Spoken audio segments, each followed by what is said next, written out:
মেঘালয় ভারতের নর্থ ইস্টের এমন একটি জায়গা যা প্রায় বেশিরভাগ সময় মেঘে ঢেকে থাকে, তাই একে মেঘেদের রাজ্যও বলা হয়ে থাকে।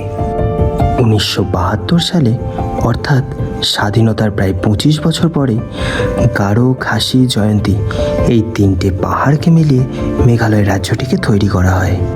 আর এই খাসি হিলসে এমন দুটি জায়গা আছে যেখানে পৃথিবীর সবথেকে বেশি বৃষ্টি হয়ে থাকে, মৌসিনরাম আর চেরাপুঞ্জি। ঘড়ির কাঁটায় এখন বাজে 9:25 আর এখন আমরা বেরোচ্ছি চেরাপুঞ্জিতে সাইট সিন করার জন্য। পুরো চেরাপুঞ্জিতে এত ওয়াটারফলস আছে যে যদি তুমি ওখানে বেশ কিছুদিনও থেকে যাও তাও হয়তো সব ওয়াটারফলস দেখা সম্ভব হবে না। তাই চেরাপুঞ্জিতে এসে বৃষ্টি আর মেঘে ঢাকা রাস্তাকে সঙ্গে করে আমি প্রথমেই দেখে নিলাম এখানকার বেশ কিছু জনপ্রিয় জলপ্রপাত। এর মধ্যেই আমাদের প্রথম গন্তব্য ছিল নকালিকাই ফলস। সো এই হচ্ছে নৌকালিকাই ফলস, যেটা এখন পুরো ফগে ঢেকে আছে, কিচ্ছু দেখা যাচ্ছে না। সো গাইজ, এখন আমরা আছি নৌকালিকাই ফলস, যেটা ইন্ডিয়ার বোধহয় সেকেন্ড লার্জেস্ট ফলস। আর এই হচ্ছে সেই ফলস, দেখতে পাচ্ছ কি সুন্দর, মানে অসাধারণ একটা ভিউ। 340 মিটার উচ্চতার এই জলপ্রপাতটির প্রধান জলের উৎসস্থল হলো বৃষ্টির জল, যার কারণে বর্ষাকালে এটি আরও সুন্দর হয়ে ওঠে।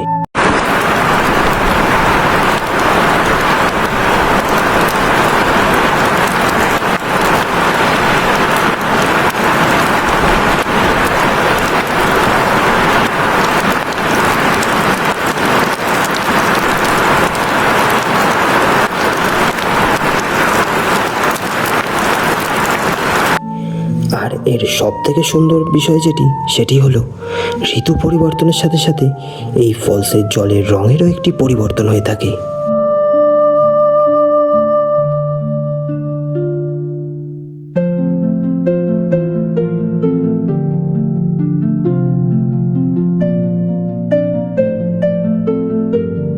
আমাদের পরবর্তী গন্তব্য ছিল ফ্রুট ফলস। এটি মেঘালয়ের একটি চমৎকার ও শান্ত জায়গা। শহরা মেন রোড থেকে 15 থেকে 20 মিনিটের ট্রেকিং আর 100টি সিঁড়ি অতিক্রম করে এখানে সহজেই পৌঁছানো যায়। সো এই রাস্তা ধরে এখন সোজা হেঁটে যেতে হবে অনেকটা দূর। গাইজ, অলমোস্ট প্রায় চলে এসেছি ওয়াটারফলসের কাছে। অনেক সিঁড়ি, মানে খুব একটা স্লিপারই না, বাট মেঘালয়ে তাহলে সব থেকে যেটা ইম্পর্টেন্ট সেটা হচ্ছে জুতো।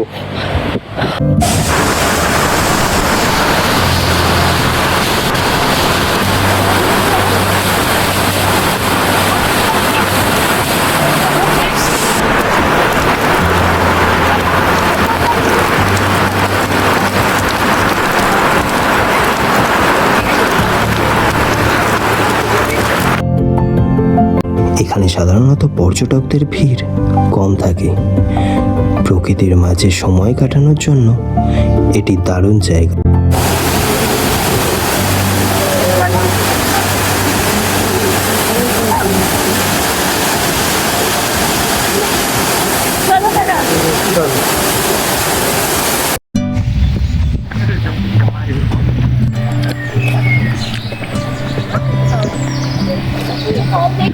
ফ্রুট ফলস দেখার পর আমাদের পরবর্তী গন্তব্য ছিল চেরাপুঞ্জির one of the most beautiful Mawsawa false.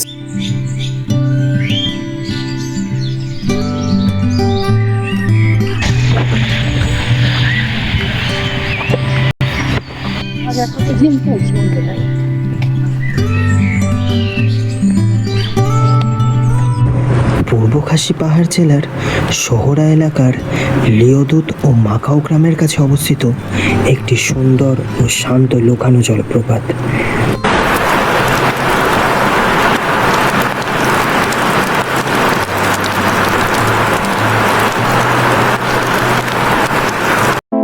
শহরাতে অবস্থিত আরেকটি নামকরা ফলস হলো দাইতেলিন ফলস। এই নামের পিছনে কিন্তু একটি লোককথা রয়েছে। খাসি ভাষায় ডাই শব্দের অর্থ হলো কেটে ফেলা, আর থলেন হলো সেই বিখ্যাত সাপ যাকে এই স্থানে হত্যা করা হয়েছিল।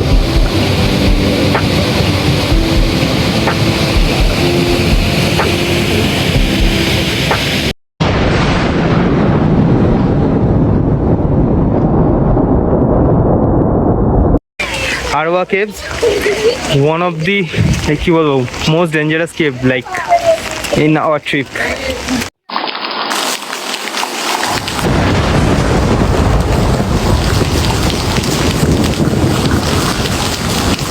Guys, finally we are entering into the Arwa Cave. চেরাপুঞ্জিতে অবস্থিত একটি সুন্দর ও প্রাচীন প্রাকৃতিক গুহা। এই গুহাটি মূলত চুনাপাথর দিয়ে তৈরি এবং এর ভিতরে কোটি কোটি বছরের পুরনো মাছের হাড় ও সামুদ্রিক প্রাণীর জীবাশ্ম দেখতে পাওয়া যায়। এর ভেতরের পরিবেশ ভীষণই রহস্যময় ও রোমাঞ্চকর। Face on camera.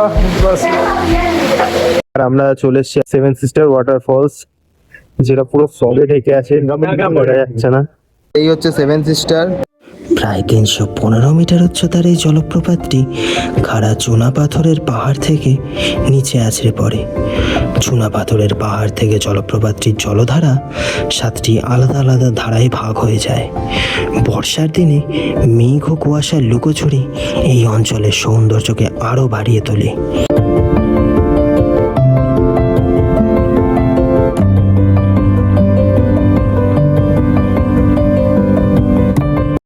আজ আমাদের লাস্ট ডে চেরাপুঞ্জিতে, মানে এখান থেকে আমরা এখন ডাবল ডেকার ট্রেকে যাব, তারপর সেখান থেকে আমরা আবার শিলং ব্যাক করে যাব রাত্রেবেলা। তো এখন বাজে প্রায় 10টা, অনেকটা লেট হয়ে গেছে। ডাবল ডেকারে প্রায় 4-5 ঘন্টা সময় লাগবে। আর এখন কিন্তু মানে চেরাপুঞ্জিতে যেরকম অ্যাজ ইউজুয়াল বৃষ্টি হয়েই যাচ্ছে। আর আজকের টেম্পারেচার আপাতত 23 ডিগ্রি সেলসিয়াস। মেঘালয়ের সব থেকে আকর্ষণীয় টুরিস্ট স্পট হলো ডাবল ডেকার রুট ব্রিজ, যা নোংরিয়াত গ্রামে অবস্থিত।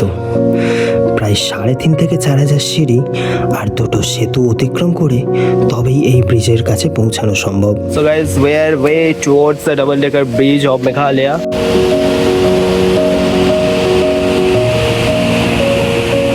আমি আমার লাইফের মনে হয় সব থেকে বড় ট্রেকিং করছি, মানে এই টিল দ্যাট ডাবল ডেকার। প্রায় 11টা থেকে 1টা 2 ঘন্টা ট্রেকিং করে ফাইনালি আমরা ডাবল ডেকার রুট ব্রিজ অবধি পৌঁছে গেছি। এখানকার খাসি আর জয়ন্তী উপজাতির লোকেরা এই রাবার গাছের বায়বীয় শিকড়কে কাজে লাগিয়ে বৃষ্টি তৈরি করেছেন। শিকড়গুলি ধীরে ধীরে শক্ত হয়ে গেলে তা এই বৃষ্টি তৈরি হতে প্রায় 25 বছর সময় লেগেছে। এই বৃষ্টির মাধ্যমে এখানকার লোকেরা এটা প্রমাণ করে দিয়েছেন যে প্রকৃতির কোনো ক্ষতি না করে প্রকৃতির সাহায্যে জীবনযাপনকে কিভাবে সহজ করে তোলা যেতে পারে।